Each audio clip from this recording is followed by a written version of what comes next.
Good afternoon, ladies and gentlemen. Welcome to Tech Geek webinar series, our endeavor to empower techies.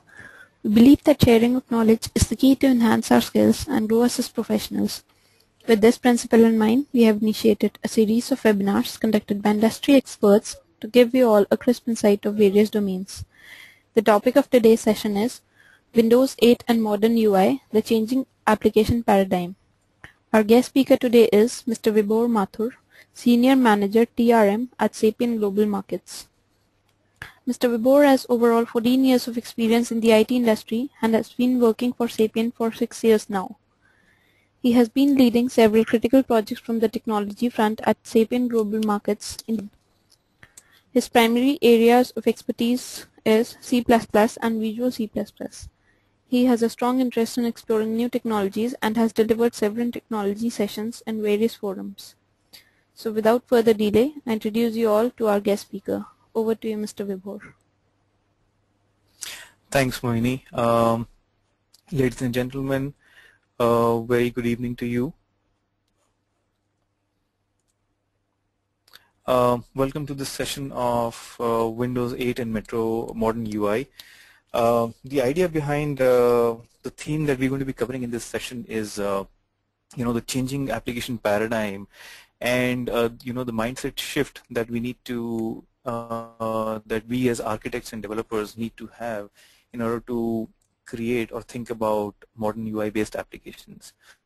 So I'm going to be using the term modern UI instead of Metro because Metro is, it's an erstwhile term, and now Metro applications are called as modern UI applications. So let's look at, what we're going to be covering in this session. So we'll start with a brief history of applications, starting from, what were the application architectures, what were they used to look like back in late 80s when, enterprise level architectures just started to begin. And then, and to what they look like right now. And in this whole picture, we will move on to where does modern UI fit in, what is modern UI, where does it fit in into this changing landscape. And finally, we will try and uncover certain principles that need to be kept in mind while, while building modern UI-based applications. So what is the mindset shift that we as architects and developers, need to have in order to use modern UI? A quick expectation setting over here. What we will not cover as a part of this session is, what is Windows 8? Is it better than Windows 7? Does it boot faster than Windows 7? Where did the start menu go? And all that sort of stuff. That is clearly out of scope of the discussion of this session. This is more focused towards architects and developers who've been working on building rich monolithic-based UI-based applications using WinForms, WPF, so on and so forth, and even in other technologies. And people who are interested in knowing, what is the, what is the shift that is needed to be able to use modern UI-based applications. And the examples that we will be taking, I'll be running you guys through a series of demos of the applications that we have created at Sapien Global Markets. They're for demo purposes only. They're going to be, our theme is financial worlds and capital markets. So the applications that we have developed are in relevance to the financial world and capital markets. Okay, so let's look at the changing landscape. Back in 80s, the kind of applications that we had were monolithic applications, large programs running on single computer, personal computers, the same program taking care of the UI aspect, the business logic fed into the same program, and the data management also was being done by the same program or the same application. Thereafter, there was an era where things started moving into the client server kind of an architecture where there were essentially there was a separation of UI and the processing logic and the data. So 3-tier to 2-tier to 3-tier to N-tier kind of an architecture came in. And from there we are now into a world where we are into distributed computing, different kinds of clients accessing different kinds of services, web is playing a very critical role, and so on and so forth. So the key point that I want to highlight over here is that, at every paradigm shift at every such stage, there has been a paradigm shift in the way architects and developers, had to think about application development. And at every such stage, this paradigm shift has had to cause the way the change in which applications were to be conceived. So with the coming of the modern UI by Windows 8, there is another paradigm shift that is happening. There are certain things in guiding principles that need to be kept in mind while you work on developing modern UI based applications. Let's look at in the subsequent slides, we'll go through what those principles are and what are those certain guidelines that need to be kept in mind. So you can think of the modern UI as two things. One as a design language, and the other as a runtime environment. Now, as a design language, the modern UI provides certain standards and guidelines.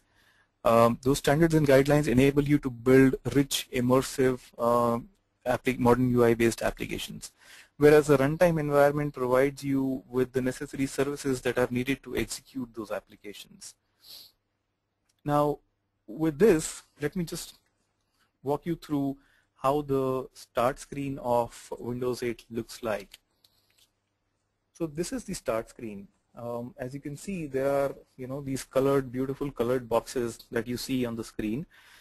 These are nothing but tiles. They are application tiles, and these tiles are they are self-updating in their content. As you would see, on some of these tiles, the content is changing automatically. So, and this content can get updated even if your applications are not running in the background. So each of this tile represents a modern UI-based application. So this self-updation of content is something which gives you very immersive, user experience.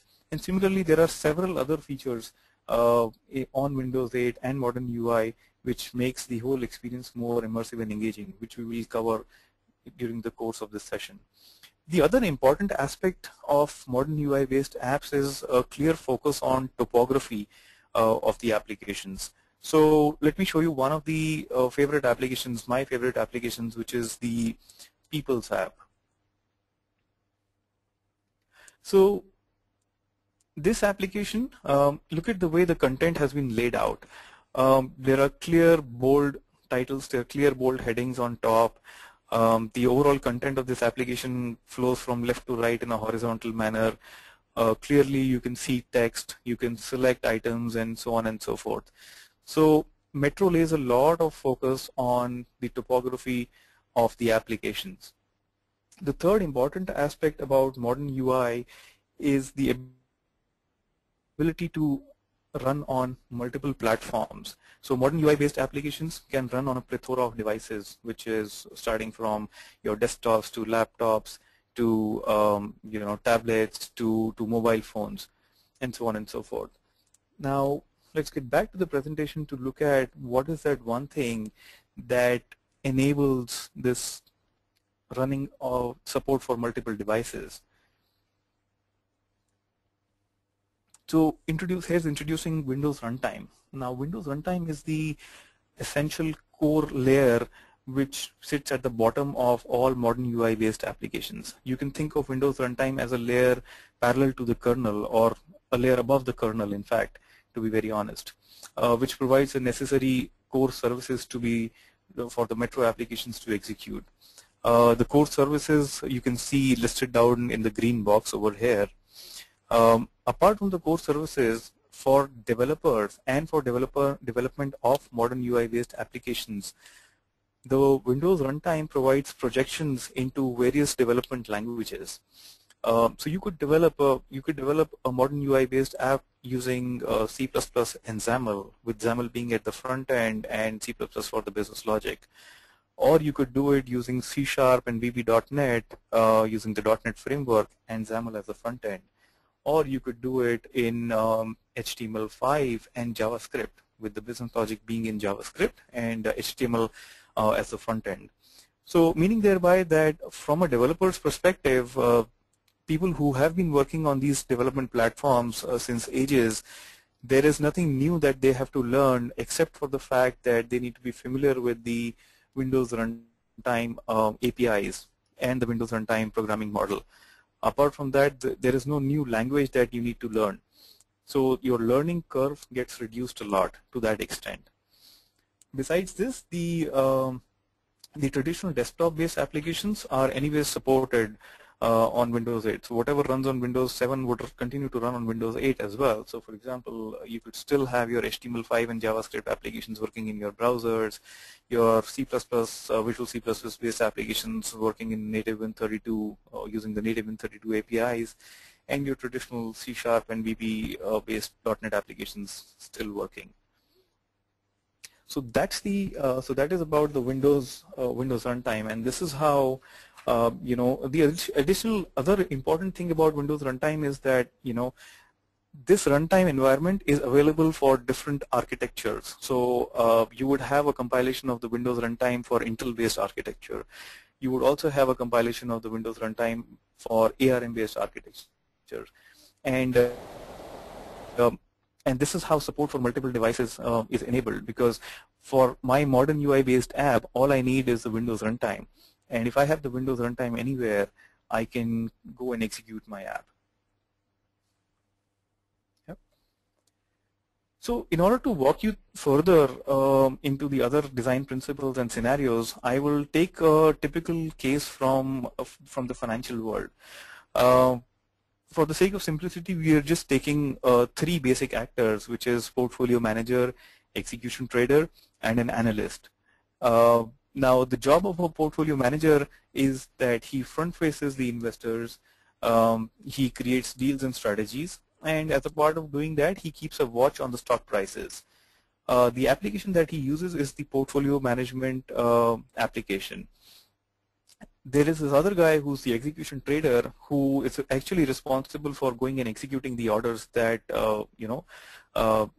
executing the orders on the exchange. So as a part of doing that, he would acknowledge new orders, he would approve orders, he would analyze daily trading data, and also he would want to keep a watch on the stock prices. And the application that he uses is the orders manager plotter or the orders manager application. The third person, which is critical enough in any financial organization, is the analyst. Analyst is the go-to person for all research and analytics in an organization, financial research and analytics. As a part of doing his work, he would also need to keep a watch on the stock prices, and the application that he typically uses is the analytics app. Now you would notice that there are some functions that are overlapping between these three actors, right? Before we go down further, I would like to introduce the applications that we have built for each of these actors. So let me take you back to the start screen. Now this first group of applications that you see over here, these are the three applications that we have built. The first application is the orders manager application. This is a very simple application which is capturing the orders. And it is showing you very basic minimal attributes of minimal but essential attributes of an order. It's a real-time updating application, which means that if anything changes at the back end, it is going to get automatically refreshed on the front end. The primary consumer of this application is the execution trader. Let's get back to the start screen and move on to the next application, which is the watch list application. So this is how the watch list application looks like. This is a simple application. Again, each tile that you see within this application is basically a watch. It keeps a watch on the prices, stock prices of, on the prices of a particular stock. So for example, this watch that is being added over here keeps a watch on the price of the security Microsoft. MSFT stands for Microsoft Corporation's stock. Additionally, a user can come and place a criteria over here saying that, for example, in this watch, there is a criteria to buy Microsoft's shares if the price falls below $28. So when this criteria gets met, the watchlist application can come and actually notify the user saying that, the criteria for one of the watches or the following watches has been met. The third application in our application stack is the analytics app. Now, this app this app has rich capabilities of charting and graphics, and it can fetch reference data and market information from a plethora of sources.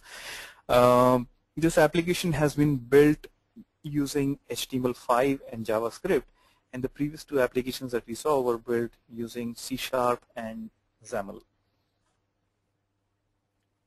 So getting back to the presentation.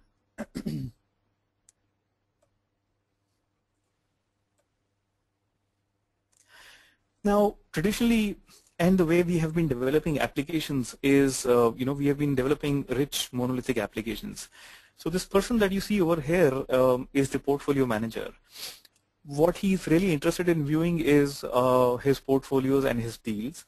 Apart from that, he is also interested in viewing some kind of analytical and graphics kind of a support. Plus, he also wants to keep a tab on the latest stock prices. The thing is that, he would want a customized view of all these things the way he wants to, see these things. So there is a specific application which is a portfolio management application which is rich, providing a lot of features and is being used by the portfolio manager. This guy on the bottom is the execution trader. Now, he wants to see data in his own way. So he wants to see his orders getting executed on the exchange, the list of orders over here. He wants to see a list of, he wants to keep a watch on the stock prices. And apart from that, he also wants some kind of graphics and analytical support. Now, as I was mentioning to you earlier, there is a lot of overlap between, lot of overlap of functionality between these kind of applications. Just to give you an example, if the portfolio manager app wants to send some data over an email, as an architect or as a developer, what we would typically end up doing is, integrating with some kind of a mail library or mail client, and passing over data to that mail library, and that library would take care of, sending an email across.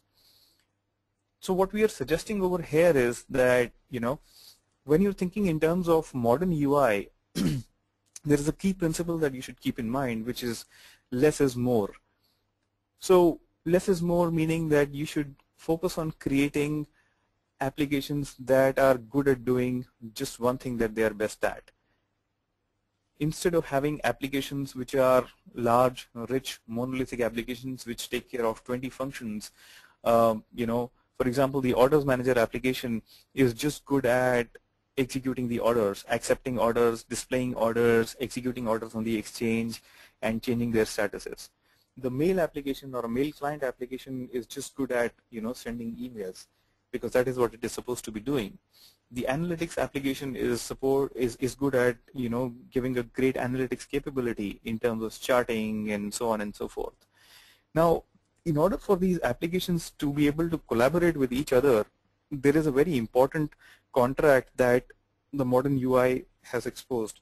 The contract is called as the share contract.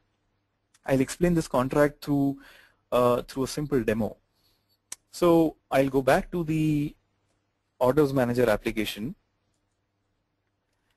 Now, here is my order manager application. Now assume that what the execution trader, who's the user of this application, what he wants to do is that he wants to share the entire data of this blotter or of this application. He wants to send this entire data via an email to somebody. What he can actually do is that he can open up the standard charms bar, and he could select the share charm. Now, when he clicks on the share charm, there is this share pane that opens up, and it gives me a list of applications with whom this data can be shared. Now, mail is one of these applications. Now, let's see what happens when I click on the email application over here. So the email application opens up, and you would notice that the entire data of this blotter is now there in the body of the email.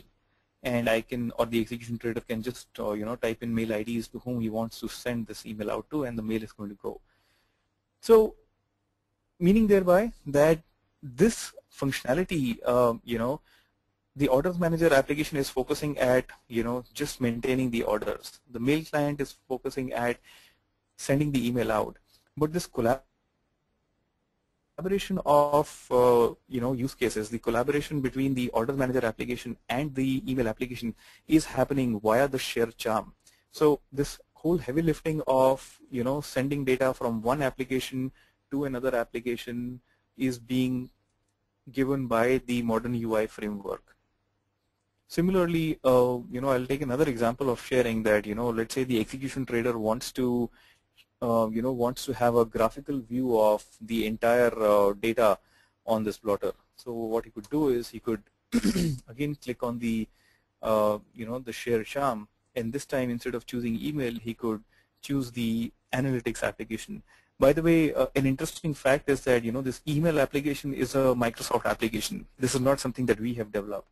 Right, so we could enable collaboration between two totally different applications developed by different parties or different entities, just because of the fact that both these applications subscribe to a standard contract, which is the share contract. So let's look at what happens when when we invoke the analytics application. So this is what happens, right? So the analytic application opens up, and it breaks down the entire data that was being passed on by the orders manager application into nice charts. So you could see the orders broken down by counterparties, orders broken down by security, and so on and so forth. And the idea is that the analytics app is supposed to be doing this kind of stuff. Why build the same functionality in the orders manager application and repeat the same functionality over there? By the way, another good thing about this share contract is that we've built this analytics application using HTML5 and JavaScript, as I mentioned to you earlier. So the data is seamlessly getting shared between an application which has been built in C# over .NET and an HTML5 and JavaScript-based application. And again, all this is happening because both these applications are subscribing to the standard share contract that is being exposed by the modern UI framework. So key takeaway from here is that focus on building applications that that are best at doing one specific stuff, and watch for scenarios of collaboration between these applications using standardized contracts like share. So more on contracts. Another important contract that everybody must understand is the search contract. You can make your application searchable because most of the applications that we use in the modern world support some kind of search capabilities, right? Now, an application can, in the modern UI world, an application can make itself searchable by subscribing to the search contract. Let me show you an example of search. So I'm taking you back to the orders manager application to see how search works in this application. So this application has subscribed to the search contract. So let's say the execution trader wants to search for all the orders where security is sapient. SAPE stands for sapient. So what he's going to do is he's going to bring up the charms bar, and this time he's going to select the search pane. So now you would notice that while you want to search, when you're in the context of the application, the search text already has search hints. So you could search based on deal ID, you could search based on security or on counterparty, right? So what I can say is I can search for all the orders which have security as sapient, and when I hit on the search, here is what I'm presented with. So notice the search screen. It will give me all the results where it will give me all the orders where the security is sapient. Yeah, so that's one usage of search. Now let's say I'm doing something else. I'm on some other application. Let's say I'm on the People's app. Which I just showed you this app. Let's say I'm doing something over here. I'm working, and suddenly, let's say I'm a portfolio manager, right? And I want to search for all the orders which belong to the deal that I had created. So what I will say is that go and search for orders that belong to deal ID 0003, and I want to perform this search using the orders manager application. So my orders manager application is listed over here in the list of searchable applications because it subscribes to the search contract. So when I invoke the search on the orders manager application, the application comes up, it actually gets activated, and you would see the search result. Now this time you would notice that the result is in a slightly different format because there is a deal information on the search page which gives you the information for that deal, which is deal 0003, and also it gives you the orders that belong to the deal 0003. The important point that I'm trying to highlight over here is that search is a contract as well as it is an activation mechanism, right? So as architects and developers, we need to be cognizant about taking decisions as to what are the activation points that our application needs to expose. For example, the orders manager application, we wanted to expose an activation point over search. So we want that, even if the application is not running and somebody wants to perform a search on the orders manager application, while the search is performed, the application get invoked by the search contract. So moving back to the presentation, the other important aspect what we can do by making use of the search and other charms is this whole mashup scenarios, right? So since there are several different ways of collaborating between Metro applications, you can think of powerful mashup scenarios which earlier were difficult to conceptualize. Let me just take you through a quick example of a mashup scenario. So again, going back to the orders manager application. Now let's say this time what the execution trader wants to do is that he wants to get more information on the security which is on this currently selected order. So the security on this order is AMZN, which is Amazon.com's common stock. So what he could do is he could bring up the commands bar and he could click on the more button. Now the moment he clicks on the more button, the search pane opens up, and this time you would notice that in the search text box, the name of the security is already fed in. We have another application which is a Microsoft standard application which is called as Finance. Now this Finance application is capable of bringing in a lot of data about a security that you might want to enter in. So I'm going to select the Finance application to see what happens when the Finance application is invoked. So now you see that the Finance application gets invoked, and this is bringing in all the details about Amazon as a security. So it's bringing in pricing information, last open, last close, news, and all that related stuff. And this is precisely what my execution trader wanted. Now, in the absence of such kind of mashup scenarios, as a developer or as an application architect, I would have had to build this functionality within my orders manager application itself. But with the but because of the search contract or the search charm, I'm able to create powerful mashup scenarios like this. Since we were talking about activations, the other thing about activation is, there are a few other ways in which, there are in fact multiple other ways in which you can, activate your applications. I'm not going to be talking all of the activation mechanisms, but, one of the other activation mechanisms is a protocol activation mechanism, by which what an application can do is that it can register itself with the operating system by giving a particular protocol. So just to show you an example of protocol activation, what we can do is we can go back to the orders manager application, and let's say the scenario that I'm trying to address is that the execution trader wants to add a watch to a security which is there on the currently selected order. So let's say on this order the security is Google, and I want to add a watch. I want to keep a watch on the prices of the price movement of the security. So what I could do is from the Orders Manager app, I can bring up the command bar and I can click on the Add to Watch button. Now notice very carefully what is going to happen when I click on the Add to Watch button.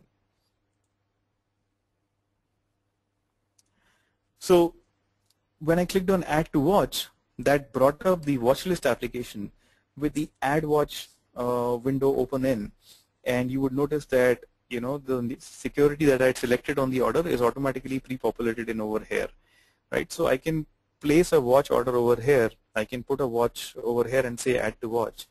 The interesting part to notice over here is that watch list application has registered with the operating system with a specific protocol, and the Order Manager application has just invoked or launched a URI.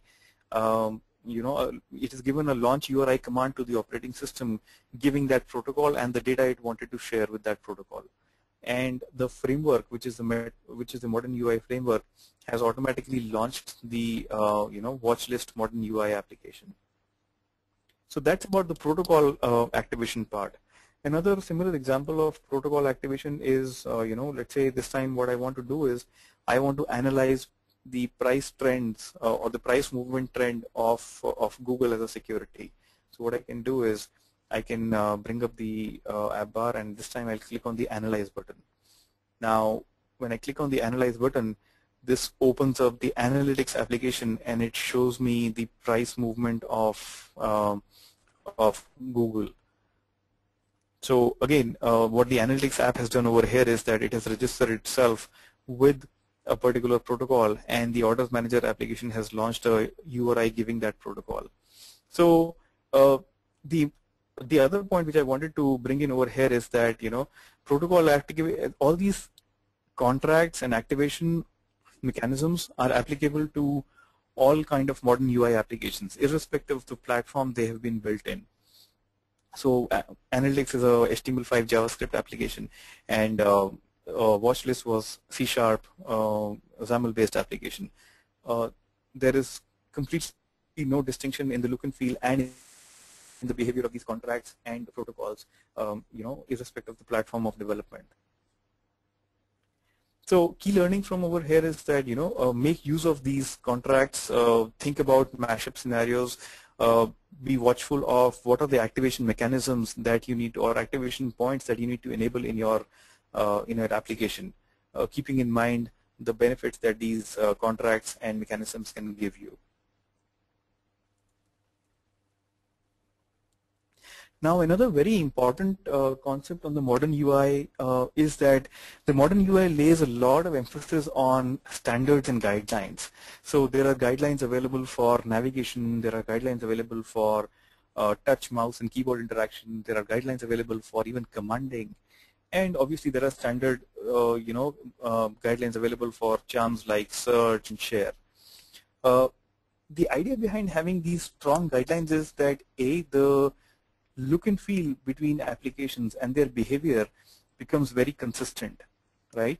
And the users who are using these applications should have a consistent look and feel when they move from one application to the other application. Not just in terms of look and feel, but the overall usability experience should be consistent.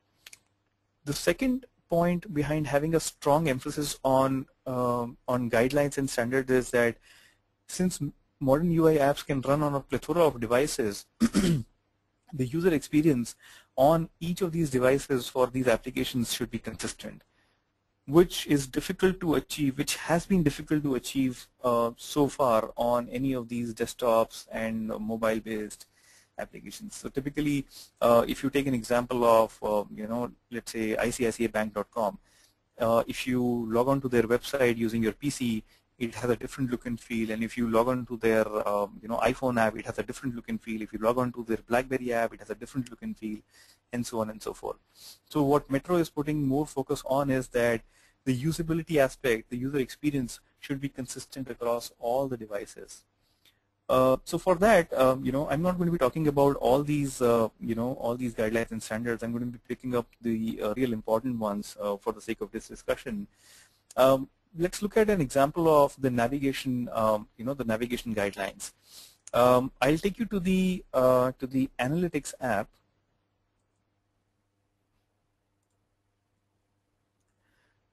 So this is the home screen of the analytics app. You would notice that the app has different sections. So charts is one section, market data is another section, quick links is another section. So this app has different sections, or in modern UI parlance, these sections are called as hubs. So these hubs are at a higher level, and you could click on to any of these hubs to go into further details.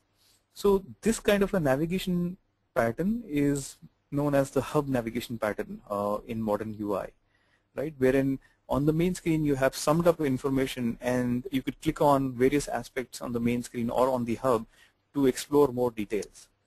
So that's one navigation pattern. The other navigation pattern is called as the flat navigation pattern. So I'm going to take you to the quick link section, which gives you information about top gainers, top losers, top companies, top funds, and so on and so forth. Now, when you enter into this section, you will be, you'll land into the top gainers page. In order to move on to other pages, what you could do is you could bring up the top navigation bar, and you could quickly flip between different other pages. So you could go to top losers, you could go to top funds, you could go to top companies. So with the availability of this top panel and this kind of a navigation pattern, which is called as a flat navigation pattern, you're able to quickly, tab through different, different pages in an application. So this is the navigation. These are the various navigation patterns that are available. The other important aspect is this whole commanding guidelines. Let's get back to the Orders Manager application. So what the modern UI guidelines are suggesting is that if you have to place any commands, do not place them on the surface of the on the surface of the application. So avoid having command buttons on the main surface of the application. The main surface should be more focused on displaying the content, because that is what is most important aspect of the application. For placing commands, there is a special area in the application which is called as the app bar. So the app bar is something which can come from swiping from bottom of the screen on a touch-based device, or by right-clicking on a mouse or a PC, mouse and a keyboard-based device. So this is the app bar, and these are the kind of command buttons that you would have on the app bar. The guidelines are pretty extensive to the extent that even if they're extensive to the extent that if you have to add a new entity in your application, your add button should appear towards the bottommost right corner of the screen, and it should look like this. Idea behind having these guidelines is, again, that the user should have a consistency in terms of experiencing in using the application. So when I move on from Orders Manager application to the watch list application, and if I want to add a watch, I should automatically think about doing it by bringing the app bar, and automatically I should get used to the fact that the add button is going to be available somewhere towards the right hand side corner. So it's about consistency in user experience. The idea is not to kill the creativity of the designer or of the developer at all. The idea is consistency in user experience. So that's about the commanding part of it.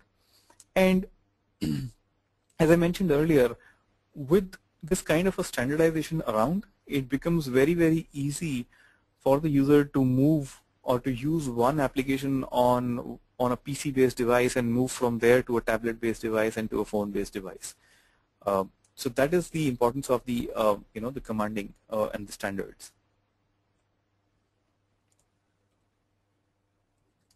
Now, since we've been talking about multiple devices, in the current scenario, there are two ways. So it is a well-known fact that the mobile devices are gaining a lot of importance. Tablets are gaining a lot of importance. Mobiles are gaining a lot of importance. Smartphones, and a lot of users have switched over to these devices for basic functions like checking emails, like social networking, and so on and so forth. Also for line of business applications, more and more users are wanting to have their line of business applications on these devices.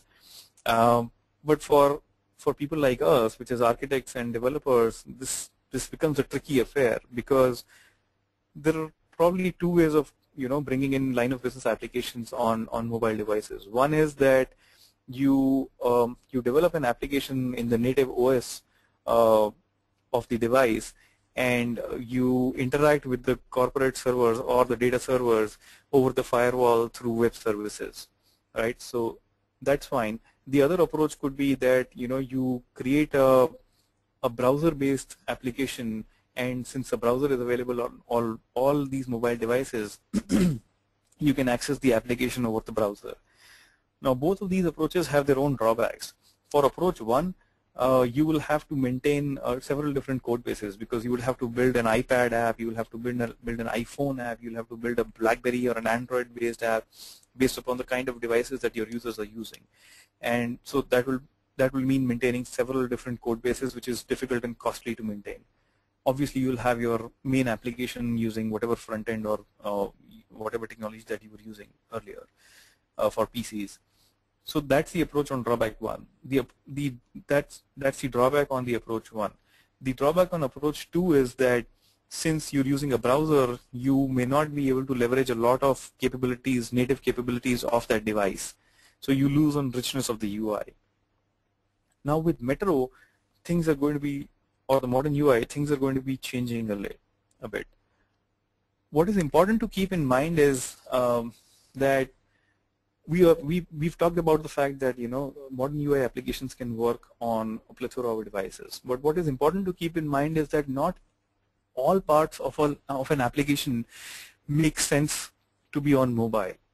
For example, it does not make sense for an 80-column plotter to be seen on a small mobile-based device, which is why the orders manager application that you just saw does not have 80 attributes or 80 columns. It just have the limited set of information which is relevant immediately to be seen on all kinds of devices, right?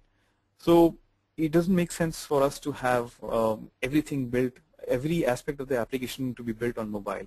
So we should start conceptualizing applications in such a way that we are exposing only the relevant aspect or the relevant functionality that makes sense to be on a mobile device as a modern UI app. To give you an example, I will take the watch list application. So I will move over to the watch list application, and what I will do is I'm going to add another watch, a new watch for you. So let's say, I add a watch. I want to keep a watch on the Microsoft securities price, and I want to add a criteria saying that I want to buy this security as soon as the price is greater than, let's say, 28 USD. Now, I'm going to show you, I'm adding a watch so that the criteria gets immediately met, because the current price is 29.63. Now, the moment the criteria gets met, the watch list application is going to show me a notification, as I had told earlier. Now, think about this watch list application as being on a mobile device, right? Now, let's say I'm on the move, and I'm doing something else on my device, and suddenly there is this real-time price updates that are happening, and the watch list application is listening to this, and a notification pops up.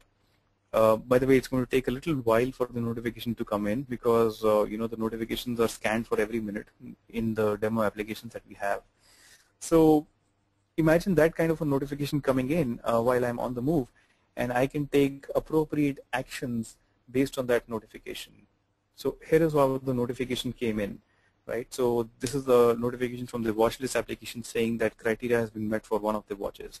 So what I can do is quickly I can click on this toast notification, and it's going to open up the watch list application saying that criteria for this watch has been met.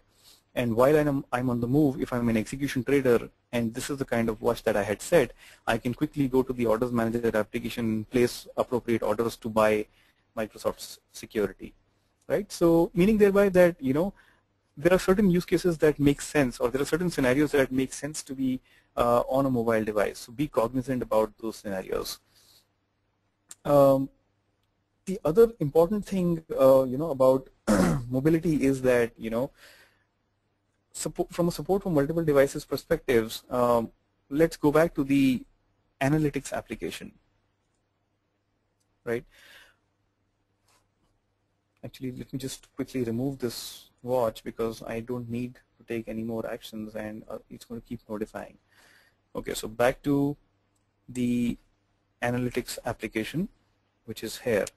Now, this is how the analytics application looks like on my desktop. Now, assume that this application goes on a tablet device. So what I'm going to be doing is that I'm going to be switching over to my desktop, and I'm going to be running a very interesting utility over here, which is a simulator utility by Microsoft. So this is a tablet simulator, and this is simulating my a Microsoft tablet, and this is how my start screen is looking like. So I'm going to launch my analytics application in the simulator to see how it looks like. So the same look and feel as we were seeing it on a desktop. That's one. Now, since I'm on a mobile device like a tablet, I can always change the orientation of this tablet, right? So let's see what happens when I change the orientation of this tablet from landscape to portrait. So I'm going to rotate this tablet, and here is how it is. Now you notice the difference that this market data section, which was spawning horizontally earlier, is now spawning vertically to occupy or to make maximum use of the space available. Right? So this is an orientation change that that my analytics app was able to do. And as a developer, I did not have to do anything, or I did not have to write any specific piece of code to make this happen. That's because of the fact that I'm using certain standard classes which are provided by the Windows runtime for this HTML application, and the orientation sensitivity is automatically handled inside those classes. So without having to do anything, my application, my modern UI application is compliant on the mobile device as well as on a PC. Another example of this is that, let me rotate it back.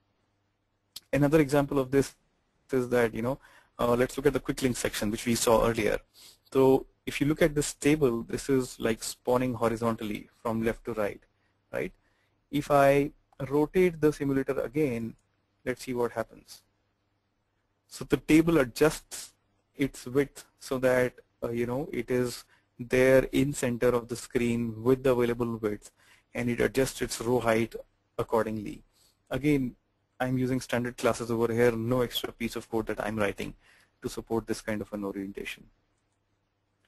So that's about the mobility factor, and that's about the support for mobile devices. Another very important concept that we as architects and developers need to keep in mind is this whole application lifecycle management thing.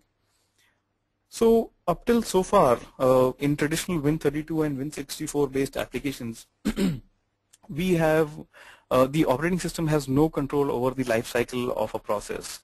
It is the user who would start a process, it is the user who would terminate the process, and so on and so forth. But in modern UI based applications, this scenario is changing or has changed. What happens in a typical modern UI based app is that at any one point of time, only one app is active. So for example, if you look at, let me go back to the Orders Manager application. So this is my Orders Manager application. You would notice that the app occupies the entire full screen, the entire screen.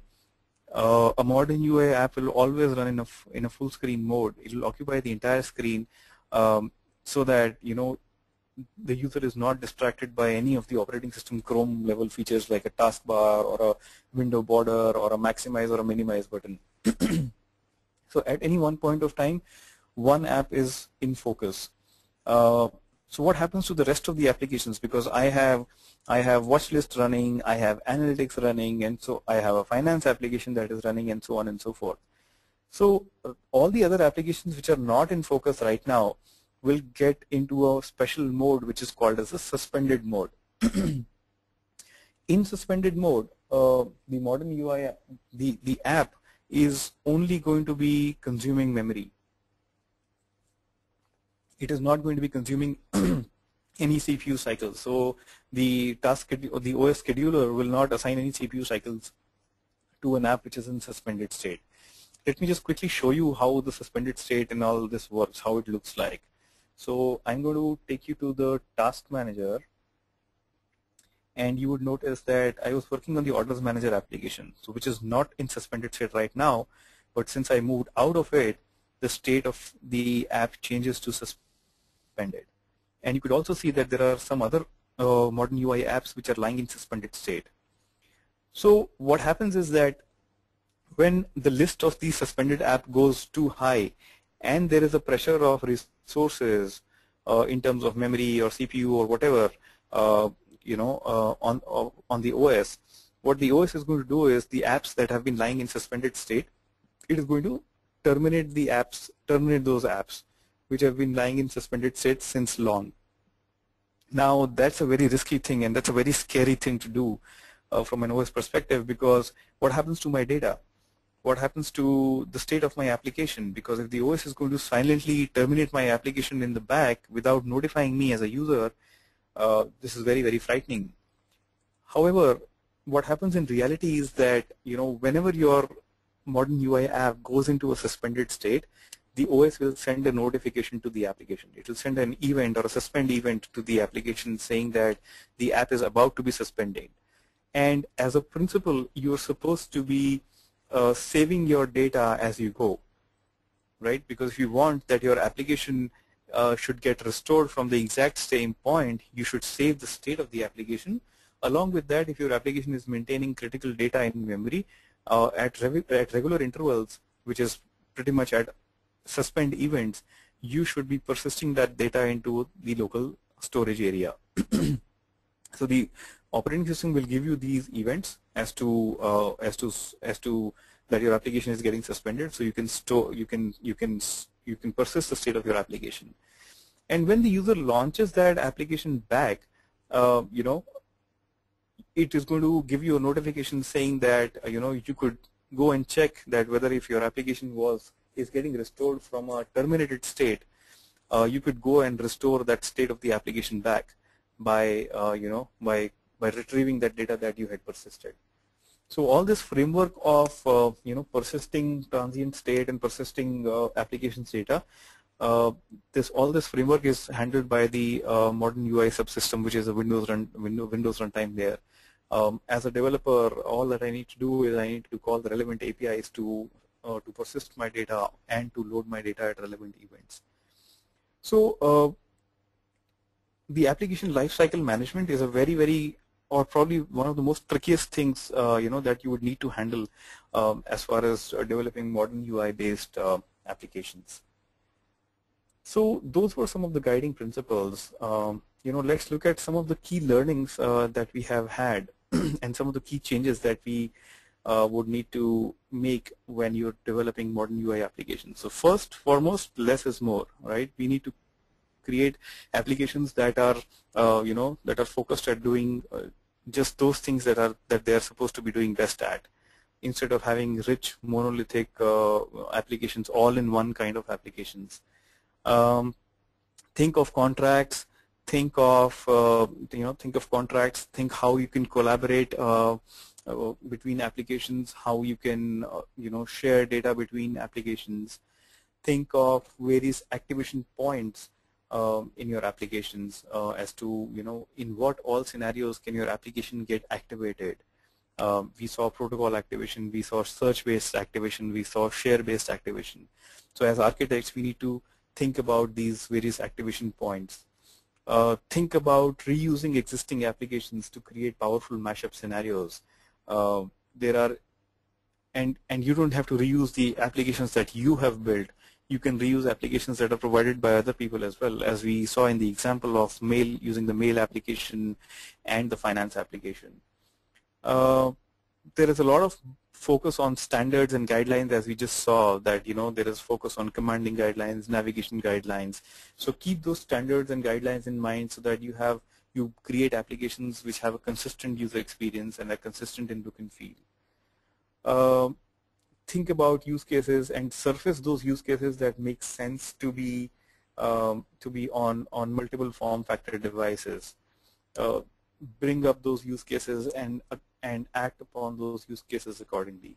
And last but not the least, be cognizant about the fact that application lifecycle model is different for modern UI based applications than traditional versus traditional Win32 or Win64 based applications. So be cognizant about the fact that your application can get terminated by the OS. You need to persist your state, persist data, and retrieve the state appropriately when the application launches the next time. The entire operation is transparent to the user. He or she would not get to know what's happening. But as an application architect, you would need to handle these kind of scenarios. So with this, I'll pretty much wrap up the session and open the session for questions. So, Moini, back to you.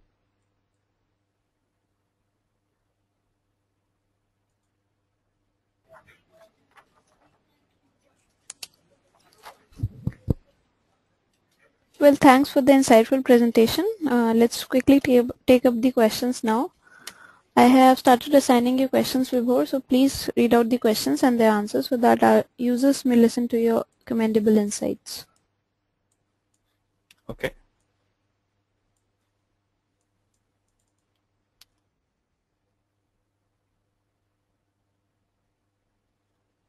Okay, so one question from Praveen Kumar: Windows apps takes how much space in hard disk, and how much RAM we need minimum for applications like .NET?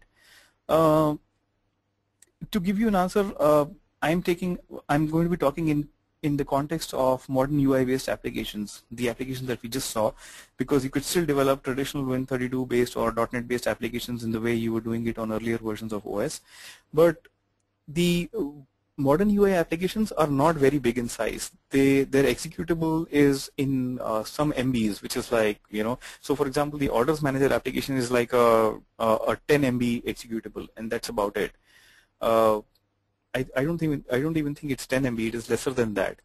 The primary reason about having a lower a lower footprint on the file size or the executable size is that the expectation is that the same code base can run across a plethora of devices. So the footprint needs to be less, and that is what has been handled in the modern UI framework. So a lot of work is done on the Windows runtime layer, which is why the actual size of the executable that you would create for a modern UI app is going to be less.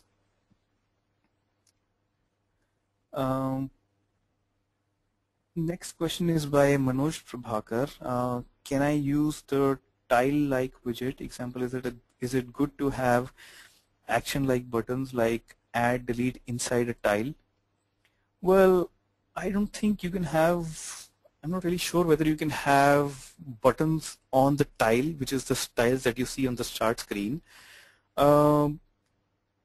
If you're talking about having your own application which has a UI which displays tiles, you can have add and delete buttons. But from a practices recommendation, from a standard guidelines recommendation, all these kind of buttons should more or less be on the command bar, unless there is a specific reason or a specific scenario, in which case it makes sense for the button to be really there on the surface. So next question is interesting. It is a question by Prabhu R, and the question is how background tasks are going to work on suspension mode. So Prabhu, this is a interesting question. When you have background tasks running, they will not get into the suspended mode. The entire concept behind having background tasks is that these tasks will not be put in the suspended mode by the OS. Only the tasks or the apps which have a foreground, which is the Metro UI or the modern UI, only those applications will be put in the suspended mode. So background tasks will not get suspended, they will continue to work. Another question is by Arun Kumar, and he says how Windows 8 apps cater to the enterprise. So Arun, the demos that we try to show in this presentation were kind of, that is what we try to demonstrate, that how could we leverage modern UI based application in the enterprise environment. Now this question is pretty open-ended, and there could be multiple interpretations of it. One is that can you have enterprise line of business level applications uh, as metro applications or as modern UI based applications and deploy it over to your users? The answer is yes, you can. But as I mentioned, as application architects and designers, we need to be cognizant about what really makes sense to be a modern UI based application. What we are not saying and what Microsoft is not suggesting is that migrate all your traditional Win32.NET UI WPF based applications into the modern UI paradigm. That is probably never going to be the case, and that is not going to be effective at all. So keep in mind the principle that, pick up only relevant aspects of the modern UI app and, create a metro or a modern UI version of those scenarios only.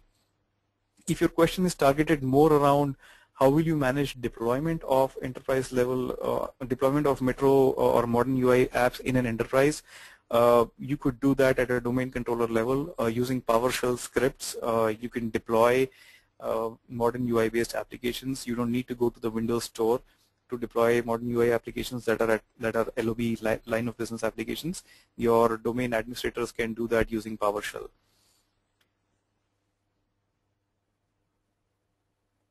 The next question is from Kishan, and he says, can we develop same applications with same language for Linux? Well, the answer is no, because this is specifically talking about the modern UI paradigm is applicable on Windows, right? It is coming into existence with Windows 8 as an OS. If you look at the development platforms, they are C++ with XAML. This is C#, or VB.NET on .NET, or HTML5 in JavaScript. So for any modern UI app to run, what we need to understand is that the underlying services is the Windows runtime service, right? So the Windows runtime service is available only on Windows-based devices. It is from a hardware architecture perspective, you have a compilation of Windows runtime for Intel-based architecture, and you have one for ARM-based architectures, but nothing for Linux.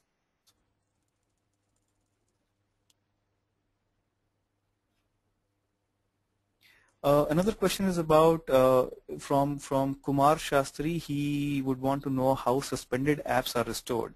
So Kumar, the answer is pretty simple. Suspended apps are restored whenever the app gains focus back. So this is a user-driven system, right? So let's say your app is in foreground, right? So it is gaining focus. If the user switches away from this application to some other application, this application will go into the suspended state. It will be restored from the suspended state back to normal state only when the user brings that focus back in or switches over back to this application. Now, an interesting thing that could have happened is that your application would have gone terminated because of a memory pressure or a resource pressure, in which case what the user is going to do is he's going to go back to the start screen and launch the application. Right? Either case, he's going to go to the start screen and launch the application. If the application was suspended, it is going to come back to life from the suspended state. If the application was terminated, it is going to come back to life from a starting point, and obviously, you would have restored your data of the application, or the state of the application from the terminated state. So for a user, it's a very transparent experience.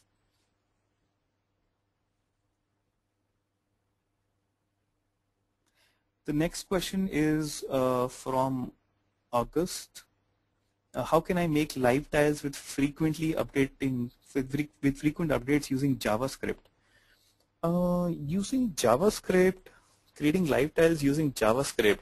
So the live tiles that we've created were using C# and .NET. But what is more important is that whatever features that we have used out of the modern UI framework or the Windows runtime, all those features are available to all those languages. So probably it is not going to be helpful for me to explain in this session and this talk as to how can you create live tiles using JavaScript, but answer is that you can create live tiles using JavaScript as well.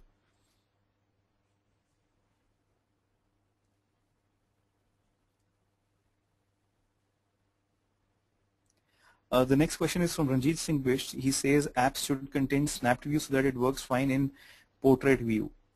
Please suggest. I don't think I'm very clear with this question. If you meant that, can you have a snapped view and how can you add support for a snap view? The answer is pretty simple. On your UI, when you're coding your UI, you will get different coding events which will tell you whether the application is changing into a snap view or not.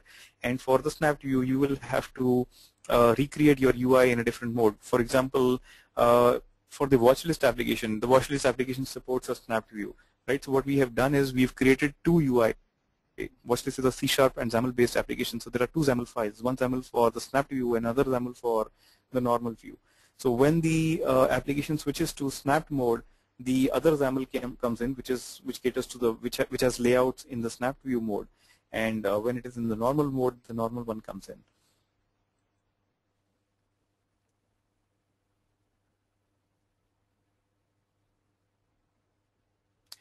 Other question is from Nanish Taylor. He asks, what is the difference between Metro Style and Windows Store application? So, well, it's a wrong comparison. There is no, well, Metro applications are available on the Windows Store. Windows Store is like a marketplace or an app store. It's equivalent to that, right? So Metro applications are deployed on Windows Store, and the users can go and consume or deploy those applications from the Windows Store.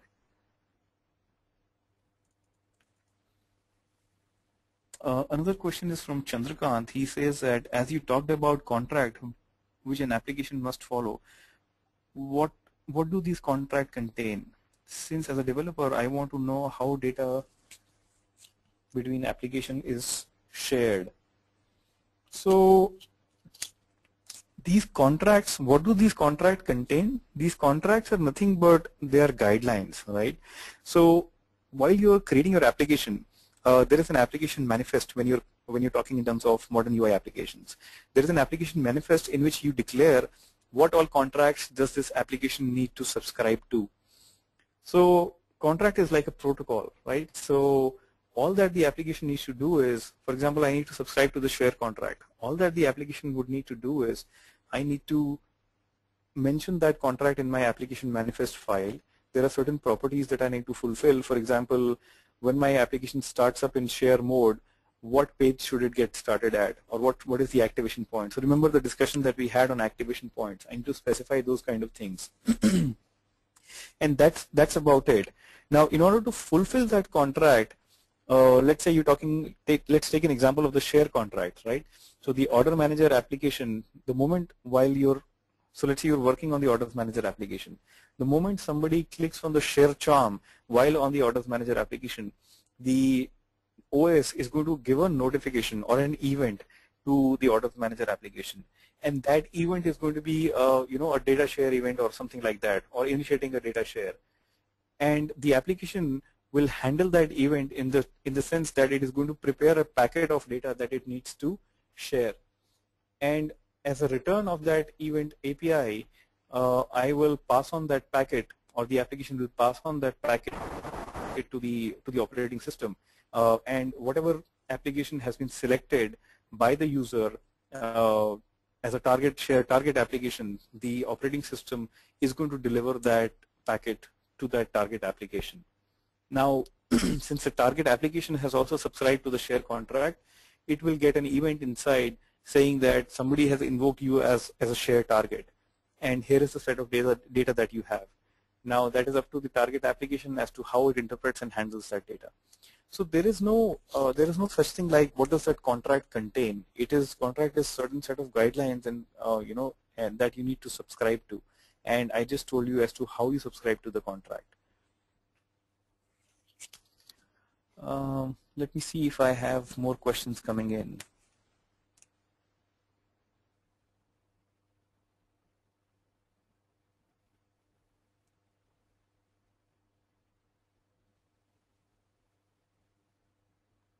Okay, another question coming from Neeraj Bhatia. He says that when we make portable applications that have to be used on various platforms like ARM processors or Intel processors, then do we have the complete toolbox available to make the UI?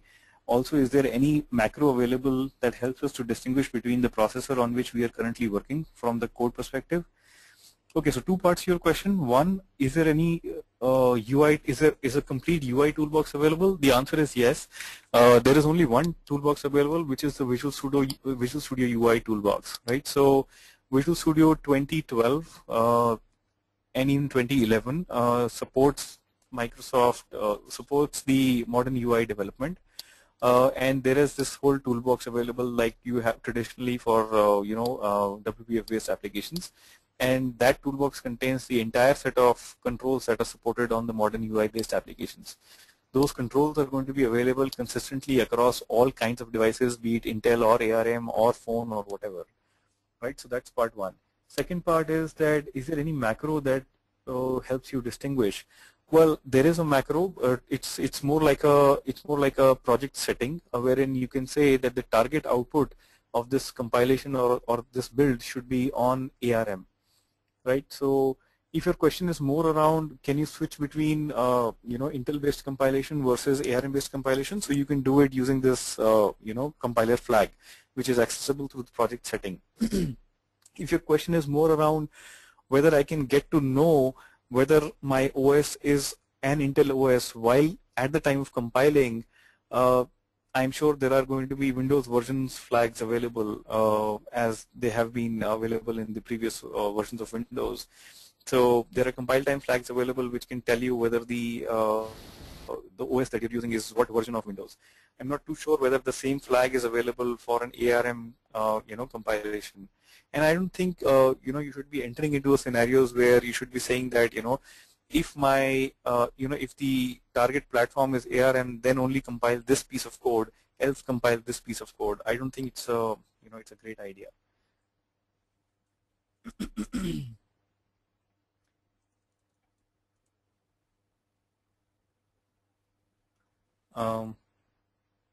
I think I'm done with the list of questions.